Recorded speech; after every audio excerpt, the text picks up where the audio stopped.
मंगलमय मंगलकरण वीतराग विज्ञान नमो ताकि जाते भई अरहंतादि महान। जो विद्यादि सागर सुधी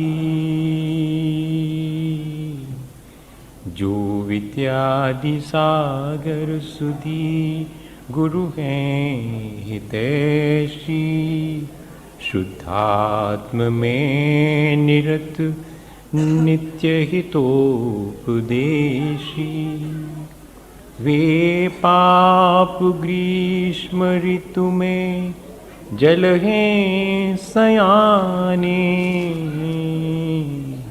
पूजूं हैं सतत केवल ज्ञान पाने पूजूं हैं सतत केवल ज्ञान पाने। बोले भगवान महावीर स्वामी की, आचार्य कुंद कुंद स्वामी की, आचार्य गुरुवर विद्यासागर मुनि महाराज की।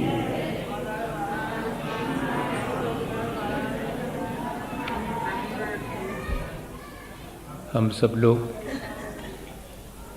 एक साथ बैठकर इस बात पर विचार करने के लिए उत्सुक हैं कि जो शेष जीवन हमारा रहा है उसे हम और कैसे बेहतर ढंग से जी सकें, हम अपने मौजूदा जीवन को और अच्छा बना सकते हैं। ये हमारे भीतर एक विचार उत्पन्न हुआ है और निरंतर उसी विचार को क्रियान्वित करने का हमारा मन हुआ है। हम अपने जीवन को अच्छा बनाने के लिए प्रयत्न करने के लिए भी उत्सुक हैं। वैसे तो संसार में बुराइयों के लिए इकट्ठे होने की आदत हमेशा से, अनादिकाल से है। कहीं कोई किसी के साथ उपकार करे तो शायद उतना हुजूम, उतनी भीड़ उसे देखने के लिए नहीं पहुंचेगी, लेकिन अगर किसी ने किसी के साथ उपद्रव कर दिया, उसे संकट में डाल दिया, उसे मारपीट कर दी, तो ढेर सारी भीड़ आसपास इकट्ठी हो जाएगी। करेगी कुछ नहीं, देखेगी तमाशबीन की तरह। ऐसी आदत रहती अपनी, पर अपना सौभाग्य है कि अपन अपने जीवन को अच्छा बनाने के लिए इस तरह एक साथ इकट्ठे हो गए हैं। एक ही विचार सबके भीतर है। ये क्राउड नहीं है, ये ऑडियंस है। श्रोता और भीड़ में अंतर इतना ही है कि भीड़ का कोई मकसद नहीं होता, वो तमाशबीन की तरह इकट्ठी होती है, लेकिन श्रोता जिसके भीतर अपने आत्म कल्याण का एक विचार होता है, जो उससे और अधिक पुष्पित और पल्लवित करना चाहता है और इसीलिए बैठा हुआ रहता है। इसके लिए बहुत सौभाग्य चाहिए कि अपने भीतर वो विचार आए कि मुझे अपने जीवन को अच्छा बनाना है। वरना जो चीज अपने जितने निकट होती है उसको अपन उतना ही ज्यादा इग्नोर करते हैं। देख लें, अपन हमारे निकट हमारी ही आत्मा है जो अपने वीतराग स्वभाव में निरंतर अनादिकाल से स्थित है। वो अपनी वीतरागता के स्वभाव को भूली नहीं है, लेकिन हम अपनी उस आत्मा की तरफ, उसके स्वभाव की तरफ ध्यान न दे करके दुनिया के प्रपंच में, राग द्वेष में अधिक मात्रा में उलझे रहते हैं। दुनिया की जानकारी जितनी अधिक होगी, अपन उतनी पीठ थपथपाते हैं कि मैं बहुत ज्ञानवान हूं, लेकिन अपनी आत्मा के स्वभाव से बेखबर होने की वजह से कोई ये कहने तैयार नहीं है कि मैं निरक्षर हूं, आध्यात्मिक रूप से मैं अंधा हूं। ऐसा अपन कह पाएंगे? लेकिन अपने को विचार करना चाहिए कि सचमुच मैं अपने आध्यात्मिक विकास के लिए तो मैंने आंख खोली ही नहीं कभी, उस तरफ देखा ही नहीं कभी। मैंने तो अपने भौतिक विकास के लिए, दुनिया भर की जानकारी के लिए मैंने जितना प्रयत्न किया है उतना मैंने प्रयोजनभूत 7 तत्वों के बारे में कभी भी प्रयत्न नहीं किया। अपने जीवन में अपन झांक करके देखें कि सचमुच मैं प्रायोरिटी किसको देता हूं। मैं तो प्रायोरिटी संसार को ही देता हूं, मैं तो कषायों को ही, मैं तो अज्ञान को ही प्रायोरिटी देता हूं। मैंने कभी अपने भीतर के आत्मज्ञान को, मैंने कभी अपने विवेक को कभी कोई महत्व दिया ही नहीं। जो हमारे अत्यंत निकट है उससे हम हमेशा से भूले रहे। हमें करना क्या? अपने जीवन को अगर हम वास्तव में अच्छा बनाना चाहते हैं तो जिस आत्मा के स्वभाव को, जो कि हमारा निजी है, जिसे हम भूल गए हैं, उसे हम याद करें, उसकी तरफ भी थोड़ा सा हम ध्यान दें। अपने 24 घंटे में से 2-5 मिनट अपने आत्मा के स्वभाव के विचार के लिए भी अपने पास निकालने का समय हो। थोड़ा सा समय इस बात के लिए भी हो। सब कुछ करें लेकिन 5 मिनट सब कुछ करें का मतलब ये मत लेना नहीं तो भैया वो आप कहो कि चोरी करें तो गड़बड़ हो जाएगी फिर कि महाराज जी कह रहे थे सब कचू करो, हैं, ढाका डालो। ये नहीं कह रहे, सब करें, यानी जितनी भी धार्मिक क्रियाएं हम करते हैं वो सब करें, लेकिन थोड़ा सा समय हमारे अपने आत्म कल्याण के लिए, अंतरंग में विचार करने के लिए भी हमारे पास होना चाहिए। क्या हुआ? एक नवयुवक एक गांव में रहता था। उसका बहुत मन होता था बचपन से कि सुना है कि गांव के ही बाहर 3 किलोमीटर लगभग एक बहुत सुंदर सा मंदिर है। हजारों लोग उस मंदिर के देखने के लिए आते हैं।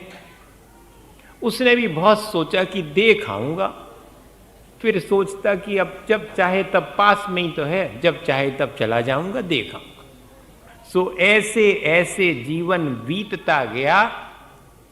उसने 12 साल का था तब ये विचार किया और 8 साल गुजर गए, 20 साल का हो गया, तब भी 3 किलोमीटर, जो कि 1000 किलोमीटर चल करके लोग जिसके देखने के लिए आते हैं, वो 3 किलोमीटर भी उसके देखने नहीं जा पाया, इतनी व्यस्तता। लेकिन एक दिन उसके मन में आया कि ऐसे तो पूरा जीवन ही निकल जाएगा। मैं सुना है कि इतना सुंदर मंदिर है, मैं उसे देख ही नहीं पाया। अब तो मैं संकल्प लेता हूं कि कल सुबह सूरज उगेगा इसके पहले ही मैं निकल जाऊंगा उस मंदिर की तरफ, उसे देख करके ही लौटूंगा। और सुबह आंगन फांगन सूरज की रोशनी आई नहीं थी, हल्का सा अंधेरा था। उसने अपनी लालटेन जलाई और घर से निकल पड़ा। थोड़ी दूर चला, अंधेरा तो था। वो बड़े विचार में पड़ गया कि मैंने सोच तो लिया कि मैं जाऊंगा उस मंदिर को देखने, और मेरे हाथ में तो इतनी सी लालटेन है जिसका कि बामुश्किल 1 कदम प्रकाश हो रहा है, और 3 किलोमीटर तक का एरिया पूरा अंधेरे में है। मैं कैसे पहुंचूंगा? जरा मुझे अपनी बुद्धि पर थोड़ा सा तो कम से कम सोचना चाहिए था। मैंने कैसे निर्णय ले लिया इस तरह का? अरे 1 कदम रोशनी का और बाकी 3 किलोमीटर अंधेरे में। जब रोशनी आ जाएगी तब मैं यात्रा करूंगा। हम लोग इस तरह अपने आत्म कल्याण की यात्राएं कितनी बार शुरू करके स्थगित कर चुके हैं, विचार करें। अब तो कर ही लेऊंगा। जैसे बच्चे लोग जब उनकी माँ डांटती है कि पढ़ते नहीं हो, पढ़ूंगा जरूर, फिर वो खुद भी सोचते हैं एक टाइम टेबल बनाएंगे, सुबह 5 बजे से उठेंगे, 5:30 बजे ये करेंगे, 6 बजे ये करेंगे, सब बना करके रख लेते टेबल पर, टाइम टेबल। 1-2 दिन चलता है, फिर उसके बाद नींद ही खुली 7 बजे, सुबह सवेरे 5 से 7 तक को शेड्यूल गड़बड़ आ गया। ऐसा ही होता। कितनी बार अपन अपने जीवन को अच्छा बनाने के लिए प्रयत्न कर चुके हैं, अपने आत्म कल्याण के लिए उत्सुक भी हुए हैं, लेकिन हमने उसको पोस्टपोन कर दिया है, हमने स्थगित कर दिया है, कल पर टाल दिया है। और कभी भी सक्सेस, कभी भी प्राप्ति ही नहीं हुई अपन को अपने आत्म कल्याण के बारे में सफलता, अपने जीवन को अच्छा बनाने की सफलता कभी प्राप्त की अपन ने। और दूसरी चीजों में सफल होकर के अपन प्रसन्न हो लेते हैं कि मैंने तो ये सफलता हासिल की, मैंने तो ये सफलता हासिल की, और लोगों को सुनाते हैं। लेकिन उसके साथ मैं ये नहीं कह रहा हूं कि आपकी सफलता नहीं सुनाना चाहिए, सुनाओ, बहुत अच्छा, लेकिन कभी ये भी तो मन होना चाहिए कि मैं अपने आत्म कल्याण में सफल हुआ कि नहीं, ये भी तो देख लूं। मैंने इतनी भौतिक सफलताएं प्राप्त की, लेकिन वास्तव में मेरे अपने जीवन को, मेरी कषायों को जीतने में मैंने सफलता हासिल की, मेरे अपने जीवन को अनुशासित करने में मैंने सफलता हासिल की, मैंने अपने जीवन की मर्यादाएं निर्धारित करने में सफलता प्राप्त की? नहीं कर पाया मैं, करना है मुझे। कम से कम ऐसा भाव मन में रहे तो कि ठीक है, दुनिया भर की सब सफलताएं मिल गईं, लेकिन अभी मुझे एक चीज और पानी है। तो अपन स्थगित नहीं करेंगे, निरंतर उस तरफ ध्यान रखेंगे। वो व्यक्ति वहीं रास्ते के किनारे बैठ गया, किस इंतजार में कि जब सूरज की रोशनी आएगी, उजाला होगा, तब यात्रा शुरू करूंगा। अपन भी पता नहीं किस समय के इंतजार में बैठे हुए हैं कि अपना जीवन जब समय आएगा तब अच्छा बनाएंगे। क्या समय के साथ आपका कोई कमिटमेंट हुआ है? उससे तय हुआ है कि वो इतने समय आएगा और आप उसके साथ शुरू करेंगे अपनी यात्रा? ऐसा है ही नहीं। लेकिन फिर भी पता नहीं किस विश्वास के सहारे और हम लोग इस तरह अपने जीवन के उत्थान के लिए बड़े निश्चिंत होकर के और अपने पतन के कार्यों को कर रहे हैं। एक बाबा जी उसी अंधेरे में मोमबत्ती की रोशनी में चले आते हुए दिखाई पड़े। बड़ा आश्चर्य हुआ उस युवक को, इतनी छोटी सी मोमबत्ती की रोशनी में अंधेरे में बाबा जी चले आ रहे हैं, कहाँ जा रहे हैं? बाबा जी से पूछा कि इतनी थोड़ी सी रोशनी में इतना सारा अंधेरा होते हुए भी आप बैठिएगा, सूरज की रोशनी आ जाएगी फिर अपन चलेंगे। बाबा जी ने कहा कि रोशनी पर्याप्त है। उसने कहा नहीं, एक कदम तो मैं तो इसीलिए बैठा हूं, मेरे लालटेन से एक कदम रोशनी हो रही थी और अंधेरा इतना सारा था, यात्रा तो मुझे भी करनी है, मैं तो स्थगित कर दी उसको, और आप उतनी कंडील की रोशनी में चले जा रहे हैं। बाबा जी ने कहा कि एक कदम रोशनी का अपने लक्ष्य की प्राप्ति के लिए पर्याप्त है। कैसे? उस युवक ने पूछा। बाबा ने कहा कि उठाओ लालटेन, चलो मेरे साथ एक कदम। एक कदम अपनी लालटेन की रोशनी में वो चला, देखा उसने कि एक कदम और लालटेन की रोशनी हो गई, और चलो एक कदम, और ऐसे एक एक कदम रोशनी में चल करके तो हजारों किलोमीटर जहां अंधेरा छाया हुआ है उसे भी पार किया जा सकता है। अपने जीवन में भी अंधेरा अनादिकाल से छाया हुआ है, हमें थोड़ी सी रोशनी जला करके अपनी यात्रा शुरू तो करनी पड़ेगी, एक कदम तो रखना ही पड़ेगा। कोई और अपने लिए कल्याण के लिए अपना साथ देने वाला नहीं है, अपन को स्वयं अपने कल्याण के लिए एक कदम तो रखना ही पड़ेगा, अपने आप को जागृत करना पड़ेगा। और इतना ही नहीं, वो जागृति बहुत गहरी हो, सतही ना हो। नहीं तो अपने जीवन में कहते सुने जाते हैं अपन, हाँ करना तो चाहते हम कल्याण, जानते भी हैं कि कौन कौन सी बातें कल्याण की हैं, लेकिन बड़ी सुपरफिशियल, बहुत सतही, बहुत ऊपर ऊपर। ज्ञान की बातें इतनी बढ़िया करेंगे, लेकिन अंधेरा अज्ञान का, उसी में जीवन बीतेगा। सिर्फ अकेले मुंह से ज्ञान की बातें हैं, पर जीवन में तो अंधेरा छाया ही है। ऐसा अपन दोहरा जीवन बड़े आसानी से जी लेते हैं। विचार करें कि क्या वास्तव में मेरे अंतरंग से वो आवाज आ रही है अपने जीवन के उत्थान करने की, अपने जीवन को अच्छा बनाने की। इतनी गहरी प्यास मेरे भीतर अपने जीवन को अच्छा बनाने की है। दूसरे नंबर पर हम अपने भीतर वो गहरी प्यास अपने जीवन को अच्छा बनाने की उत्पन्न करें, है अपने भीतर। लेकिन हमें और दूसरी चीजों की जो प्यास है, जिनकी पूर्ति में हम अपनी सांसें दिन भर लगाए रखते हैं, वहां से थोड़ा सा ध्यान हटाना पड़ेगा, ताकि जो वास्तविक प्यास अपने जीवन को अच्छा बनाने की है उसे अपन पूरा कर सकें। एक नवयुवक अपने कल्याण का मार्ग पूछने साधु बाबा जी के पास पहुंचा था। सो बाबा जी वगैरह यहाँ सही रहते हैं, ज़्यादा भरोसा नहीं करना चाहिए बाबा जी वगैरह का। ऐसे ही हैं सब बाबा जी, कहो नाराज हो जाए, कहो, है ना।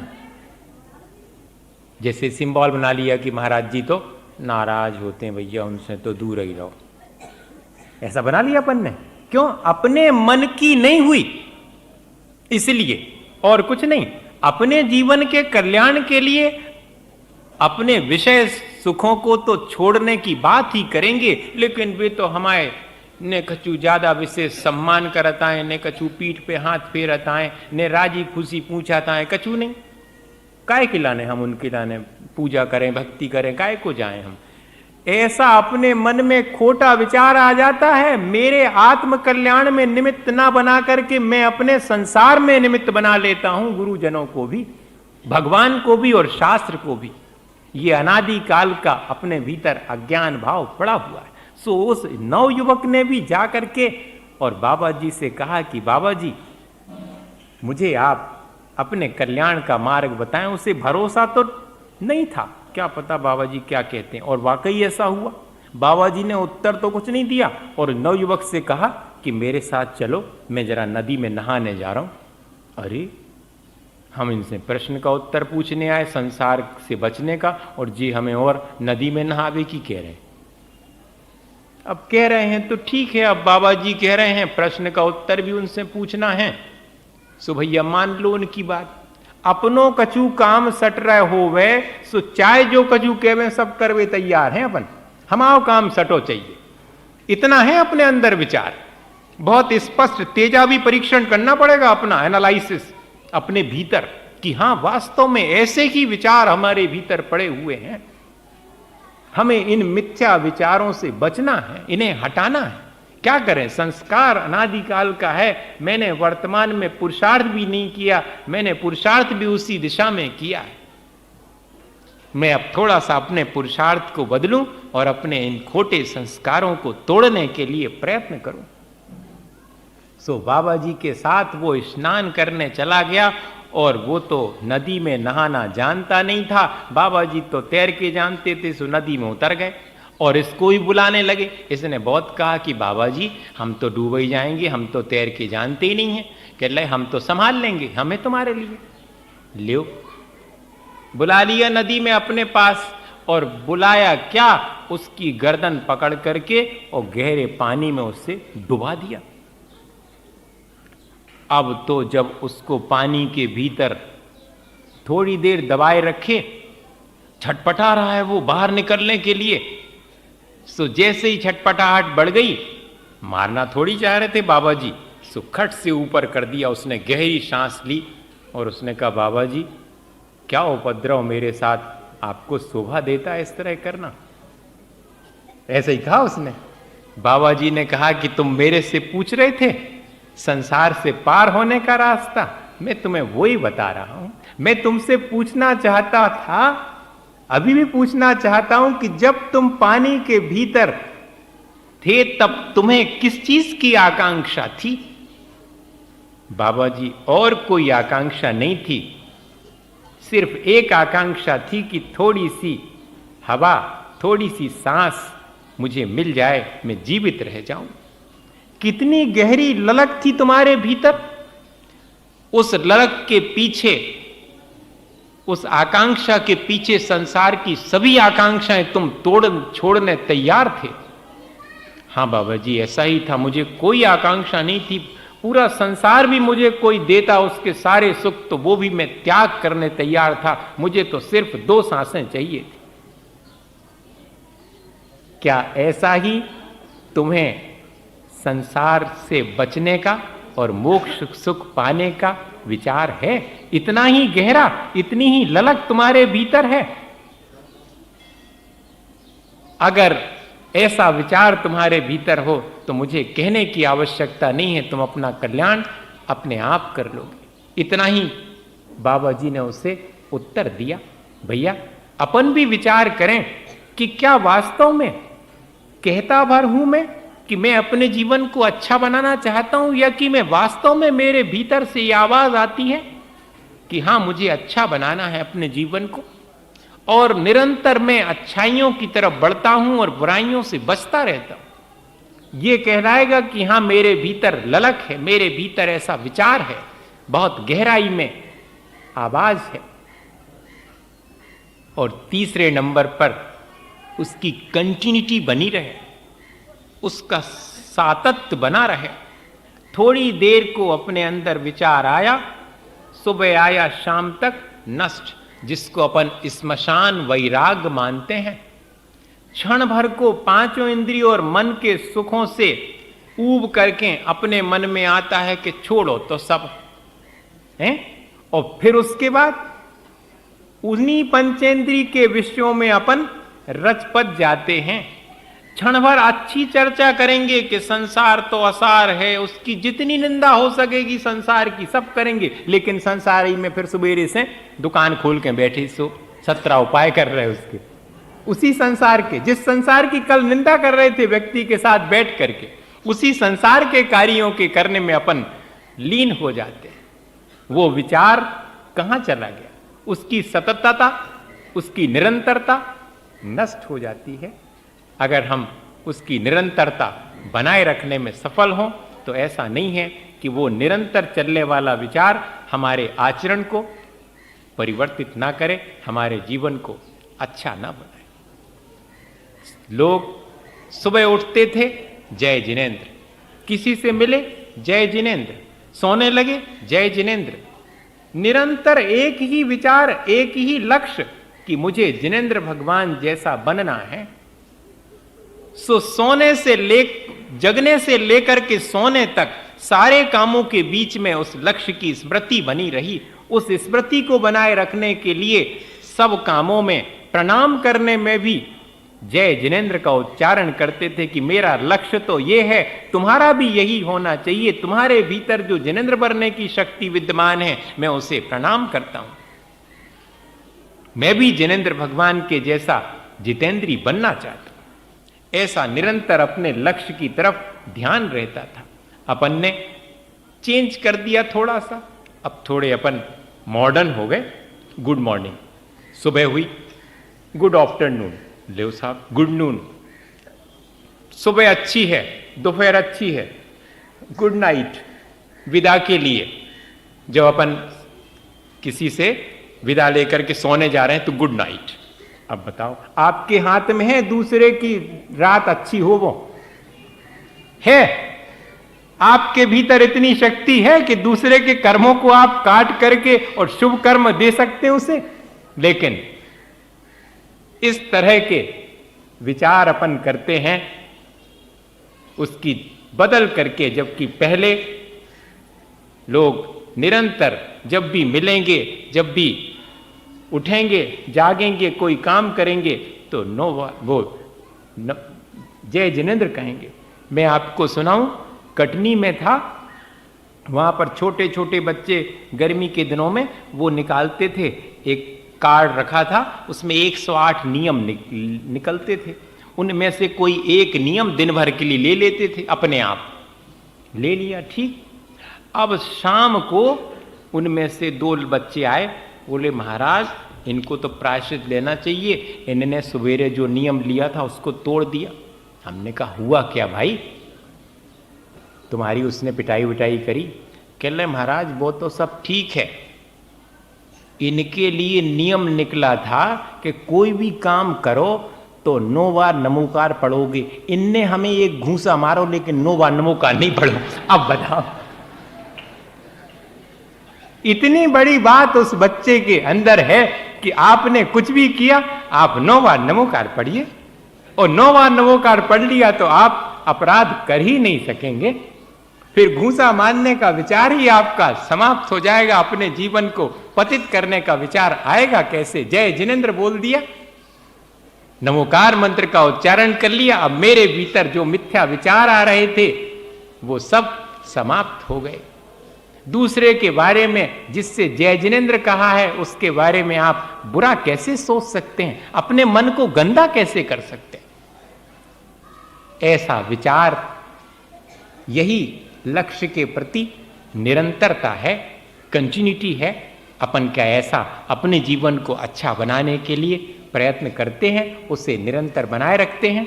सुबह से शाम तक सब कामों में, चाहे संसार के काम हों, लेकिन मुझे अपने आत्मा का कल्याण करना है।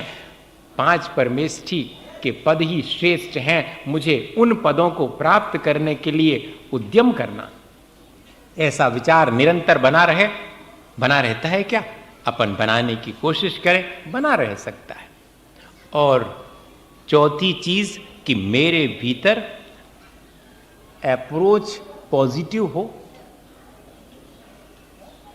मेरी अपनी चाल संभली हुई हो, मेरा आचरण मर्यादित और अनुशासित हो। मैं अगर अपने जीवन को अच्छा बनाना चाहता हूं तो मैं अच्छा ही देखूं, अच्छा ही बोलूं, अच्छा ही करूं। पॉजिटिव अप्रोच मेरी हो। व्यक्ति के भीतर अच्छाइयां और बुराइयां सब होती हैं।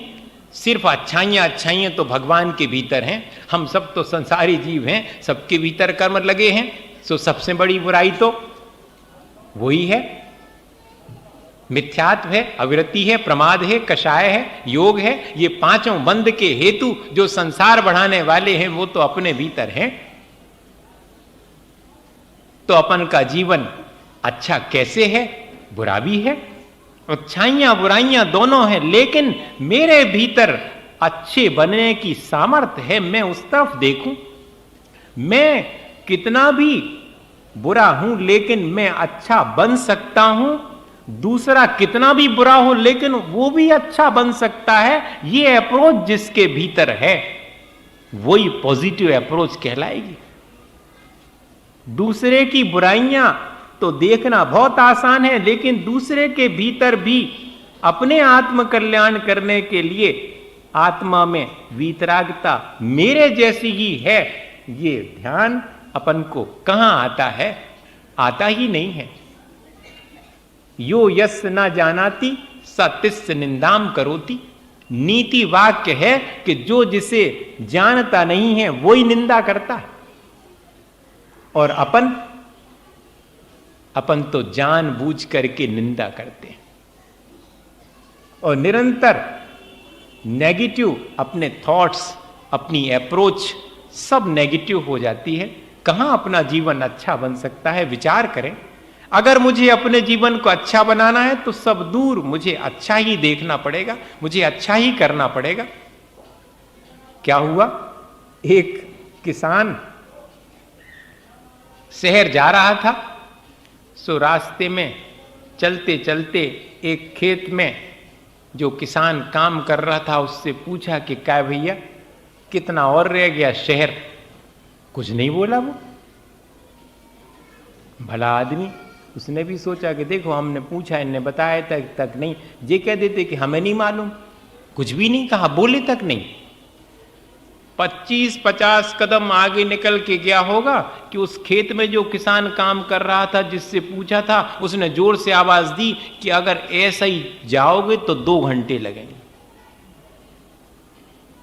अरे तब पूछा था तब कुछ नहीं कहा, अब कह रहे हैं कि ऐसे ही जाओगे तो 2 घंटे, और अगर जरा तेज तेज जाओगे दौड़ करके तो शाम तक नहीं पहुंच पाओगे। बड़ा अजीब है, ये कोई शहर का रास्ता बताने का तरीका है?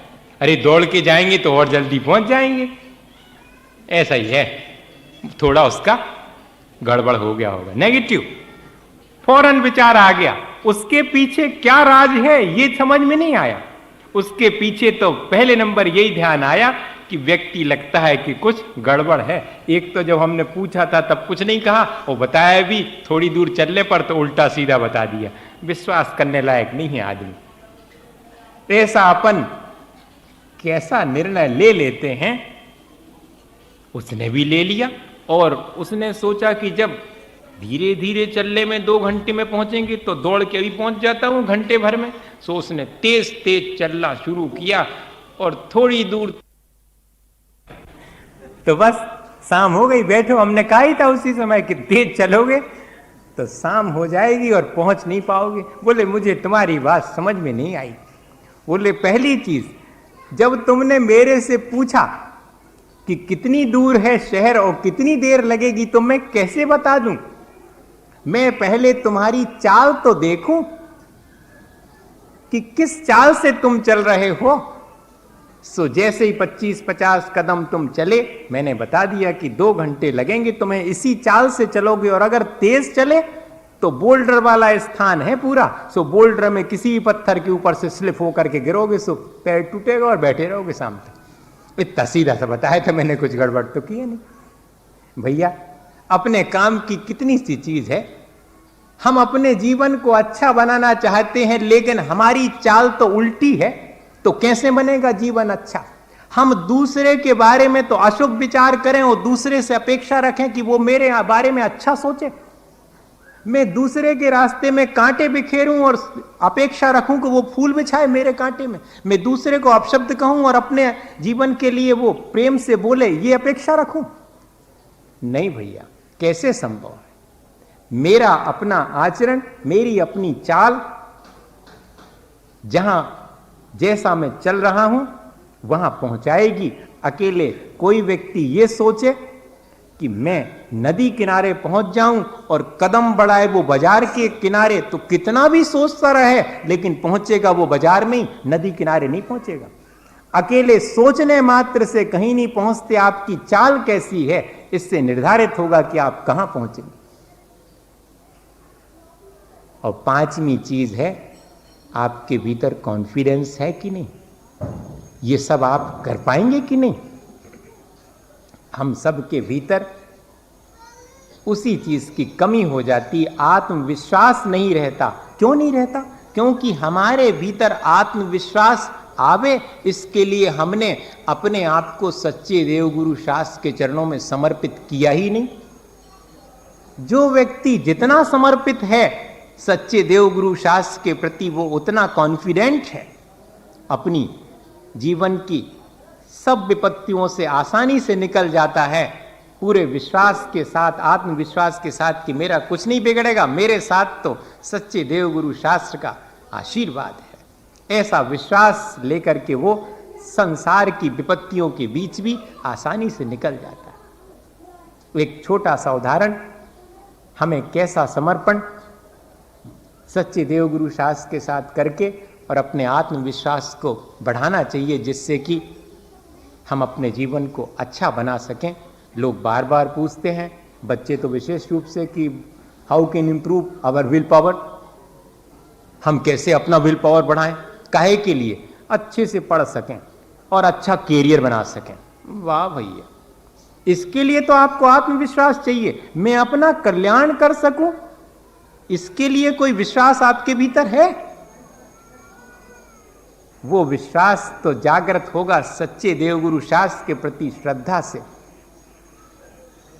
और जब तक सच्चे देवगुरु शास्त्र के प्रति उनके स्वरूप की जानकारी नहीं होगी कि वास्तविक स्वरूप क्या है, उसके प्रति अपने भीतर समर्पण का भाव उत्पन्न नहीं होगा, और समर्पण के भाव के बिना अपना आत्मविश्वास कैसे जागृत होगा। वर्णी जी के जीवन में आत्मविश्वास कूट कूट के भरा हुआ था। जैन तो नहीं थे, लेकिन जैन धर्म के व्रत नियम स्वीकार किए थे।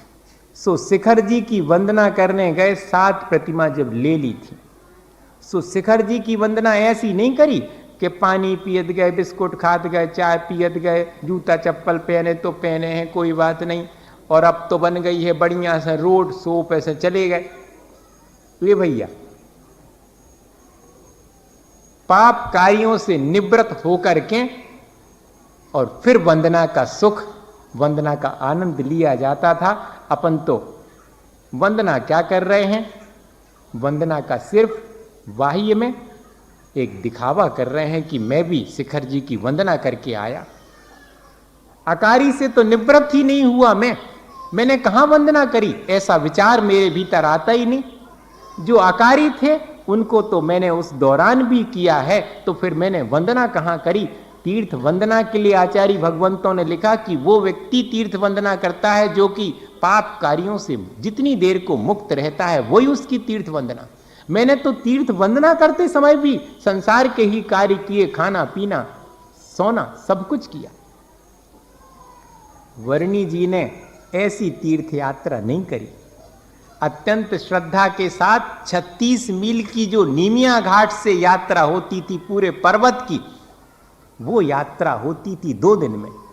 निर्जल उपवास करके उन्होंने वो यात्रा प्रारंभ की और दूसरे दिन जब वो यात्रा समाप्त होने में थोड़ा सा और समय था, लेकिन पानी की वेदना बहुत अधिक उनको सताने लगी। जो लोग भी साथ में थे सबका भी बेहाल हो गए, वो सब प्यास की वजह से, और धूप बहुत कड़ी हो गई। अब पहुंचना मधुबन तक बहुत कठिन लगने लगा कि शायद प्राण यहीं निकल जाएंगे इस यात्रा में। सो वर्णी जी ने धीरे से मन ही मन भगवान का स्मरण किया और कहा कि भगवान, हमारे तो आपके प्रति श्रद्धा भाव हैं, सो अगर हम प्यास से हमारे प्राण भी निकल गए सो हमारा तो कछु नहीं बिगाड़े, हम तो स्वर्ग जे हैं। कैसे श्रद्धा है आपके प्रति। मनो आपकी कितनी बदनामी हुई है। देखो कि एक आदमी बंद ना कर भी आओ तो बंद नहीं करत करत मर गो। अब जब हुई है बदनामी आपकी कि नहीं, तो भगवान अब आप जो कजू करने हुए सो आप करो। हमें अपनी चिंता नहीं है, हमें तो धर्म की हंसी ना हो जाए इस बात की चिंता है। ऐसा विचार उनके मन में आया। 4 कदम ही चले और उनके परिणामों की निर्मलता से, मैं किसी चमत्कार की बात नहीं कह रहा हूं, उनके परिणामों की निर्मलता से 4 कदम जाने पर ही एक गड्ढा जिसमें कि पानी बहुत मात्रा में था उन्हें दिखाई पड़ गया, जिसमें से निकल रहा था पानी। सो निकलने वाले स्रोत पर छन्ना लगा करके उन्होंने शुद्ध जल ग्रहण कर लिया और संतुष्ट हो गए कि अब तो यात्रा आसानी से हो जाएगी, पहुंच ही गए अपन। और थोड़ी दूर आगे चले तो बाकी सब लोग कहने लगे कि वर्णी जी बड़ी प्यास लगी है, चला ही नहीं जा रहा। ए भैया घबराओ ने, हम तो अब भाई पानी पी के आए, चलो तुम भी, हम पियाएंगे तब भाई। सो उन सबको लेकर के वापस पीछे लौटे। वहां कहां गड्ढा, वहां कहां पानी, कुछ भी नहीं था। वो तो परिणामों की निर्मलता का प्रभाव था कि वर्णी जी को उपकार कर दिया किसी ने और जल उपलब्ध करा दिया, लेकिन बाकी सबके लिए तो ऐसे ही रहना पड़ा। बताइए इससे अपन को क्या शिक्षा मिलती है कि मेरे भीतर आत्मविश्वास होगा तो मैं बड़े से बड़े काम भी आसान कर सकता हूं। और आत्मविश्वास कैसे आएगा, कितना कॉन्फिडेंस था कि मेरा तो कुछ नहीं होगा, मेरी तो आपके प्रति श्रद्धा है, सो अगर प्राण भी निकल जाएंगे तो कुछ बिगाड़ नहीं होने वाला। लेकिन धर्म की हंसी न हो जावे कि देखो यात्रा हो गए थे और प्राणांत हो गया। भगवान के प्रति अत्यंत श्रद्धा है और अंतरंग में परिणामों में निर्मलता और विश्वास है।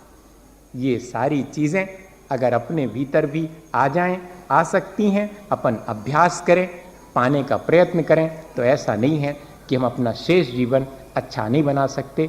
हम प्रयत्न करके अपने शेष जीवन को और अच्छे ढंग से जीने के लिए बना सकते हैं। इसी भावना के साथ आचार्य विवर ज्ञान विद्यासागर जी महाराज की। नहीं तो चलो अपन भोजन करें। अब बताओ, कोई रिएक्शन नहीं किया उन्होंने इतने सुख का अवसर पर भी। तो थोड़ा तो उसको लगा कि ठीक सुना था सेठ जी के बारे में कि बड़े समता परिणाम हैं, लेकिन अभी मन में वैसा विश्वास जमा नहीं। कुछ दिनों के बाद ऐसा अवसर आया कि सेठ जी को लंबा चौड़ा घाटा अपने व्यापार में लग गया। अब इसके मन में आया कि अब देखें, अब तो सेठ जी भले ही खुश नहीं हुए थे पहले, अब तो दुखी होंगे जब इतना घाटा लग गया है। तो सो भागा भागा सेठ जी को खबर देने पहुंच गया कि सेठ जी बर्बाद हो गए, अपन तो ऐसो हो गए, सब लुट गए और बहुत घाटा लग गया। सो सेठ जी चुपचाप सुनते रहे। सब रो धो करके जैसे उसने अपना दुख प्रकट करना था दुख प्रकट करके और सेठ जी को सारी बात बताई, पर सेठ जी के चेहरे पर वैसी ही भाव, वैसी ही प्रसन्नता, चेहरे पर कोई झुर्रियां तक नहीं आई उनकी, दंग रह गया वो। और सेठ जी ने इतना और कह दिया, जैसे पहले कहा था कि तुमने भोजन कर लिया हो तो ठीक, नहीं तो चलो अपन भोजन कर लेंगे, भोजन का समय हो गया। ऐसा सुनते ही साथ वो सेठ जी के चरणों में गिर गया कि जिसने कहा था आप तो उससे 2 कदम आगे निकले, आपकी प्रशंसा वास्तव में लोग करते हैं सो ठीक ही है। पैसे वाले हैं सेठ जी, इसकी प्रशंसा तो बहुत लोग करते हैं, बड़े आदमी हैं, लेकिन आपके अंदर बड़प्पन अपने समता भाव की वजह से है, धन पैसे इत्यादि से नहीं है।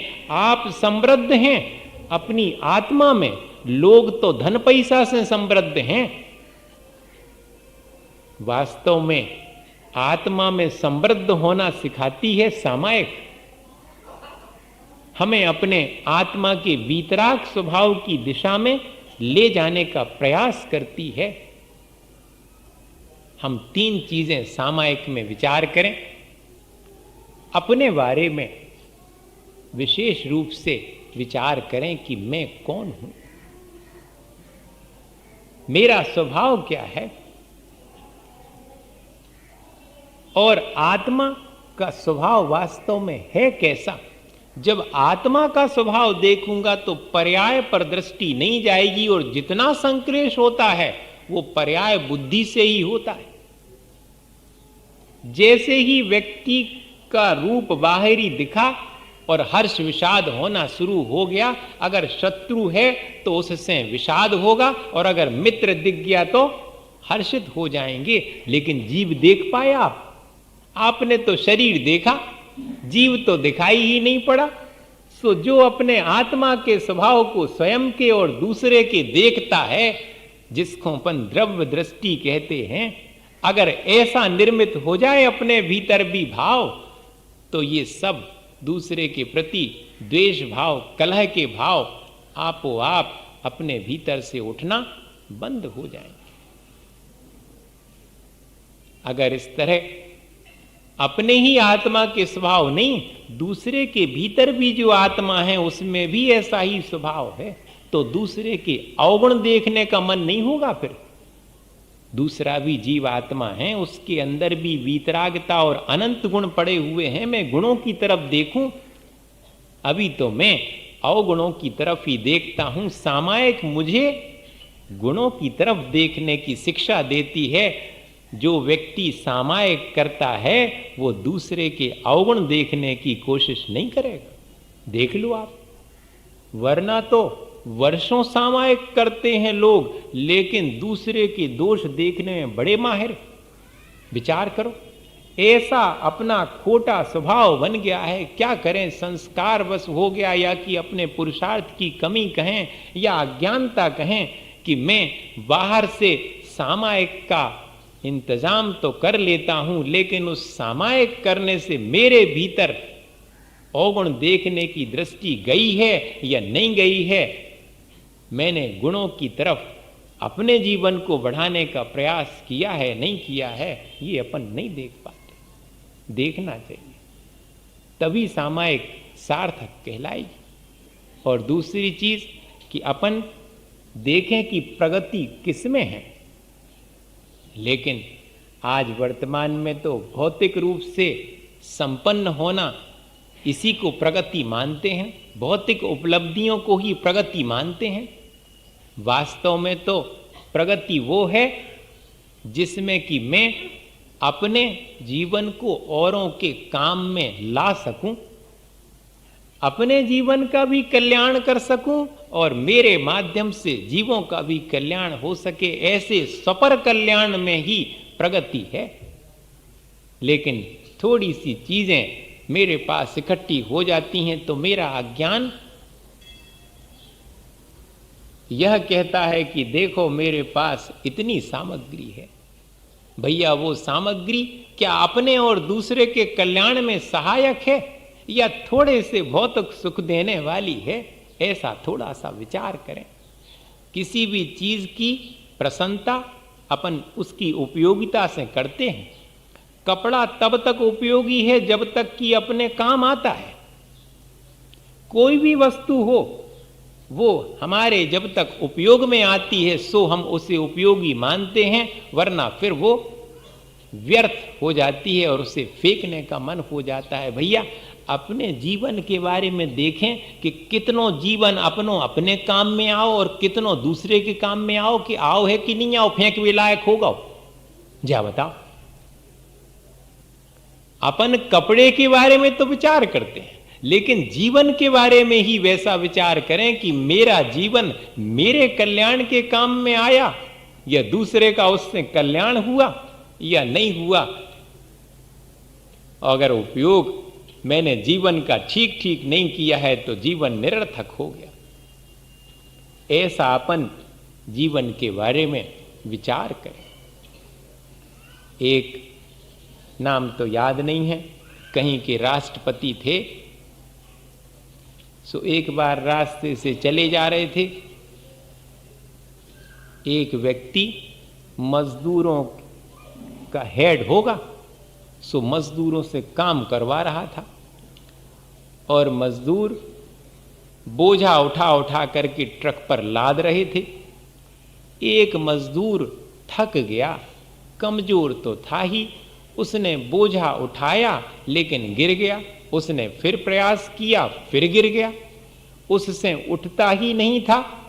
और वो जो मजदूरों का हेड था वो उसे बार बार कह रहा था, जैसे कि गाड़ी में जुता हुआ बैल नहीं चलता तो उसको चाबुक मारते हैं।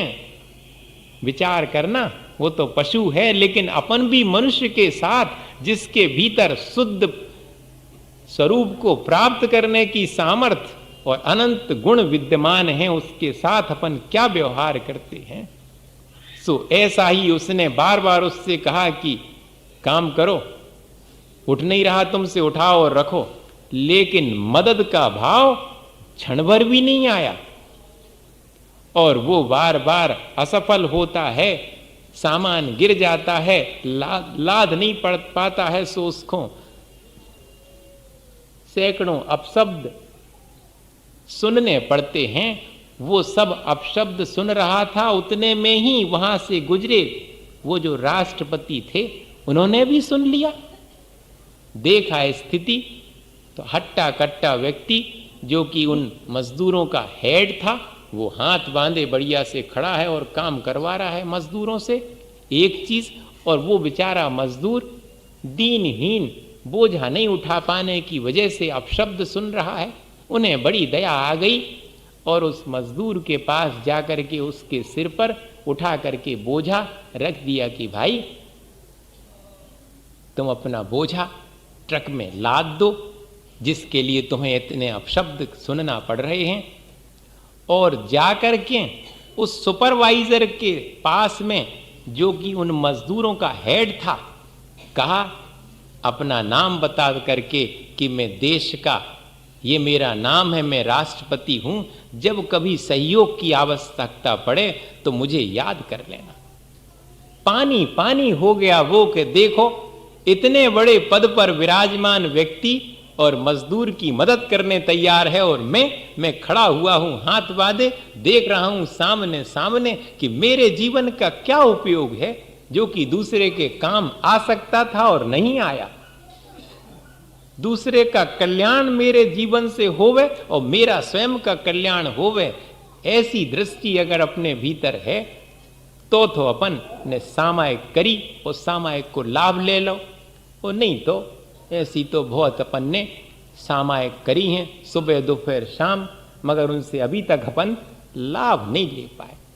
और तीसरी चीज, अपनी मर्यादाएं स्वयं निर्धारित करना, जानना कि संसार की भौतिक चीजों की सीमा कितनी है, मेरी अपनी आवश्यकता कितनी है, अपनी सीमा पहचानना और भौतिक सुखों की संसार की सीमा पहचानना, और दोनों की सीमा पहचान करके असीम मोक्ष सुख को पाने की निरंतर लालसा रखना।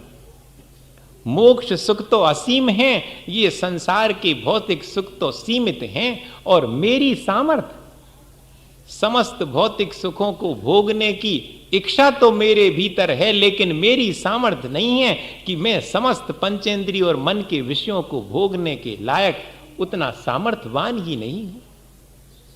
अपन इस चीज का विचार करें तो धीरे धीरे अपनी इच्छाएं कमती होंगी।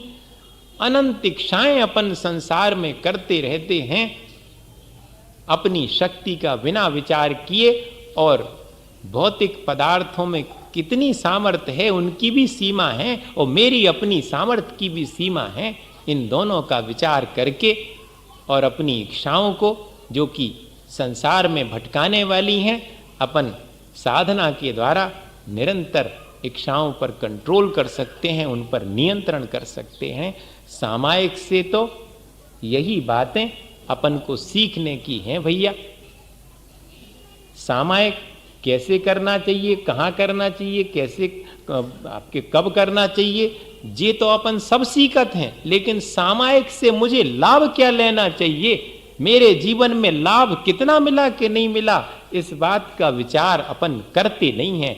करना चाहिए। और निरंतर ऐसे समता भाव की अपन को आराधना और साधना करने के लिए मुनि महाराज जी जैसे समता की साधना करते हैं, वैसी इस शिक्षा व्रत के द्वारा शावक को घर गृहस्थी में रहते हुए भी और प्रेरणा लेनी चाहिए, साधना करनी चाहिए। तब जाकर के अपन अपने जीवन को जैसा अच्छा अपन बनाना चाहते हैं वैसा बना पाएंगे। इसी भावना के साथ कि भैया अपन अपने जीवन को और अच्छा बना सकें, सामायिक अच्छे से करें। बोलिए आचार्य गुरु विद्यासागर मुनि महाराज।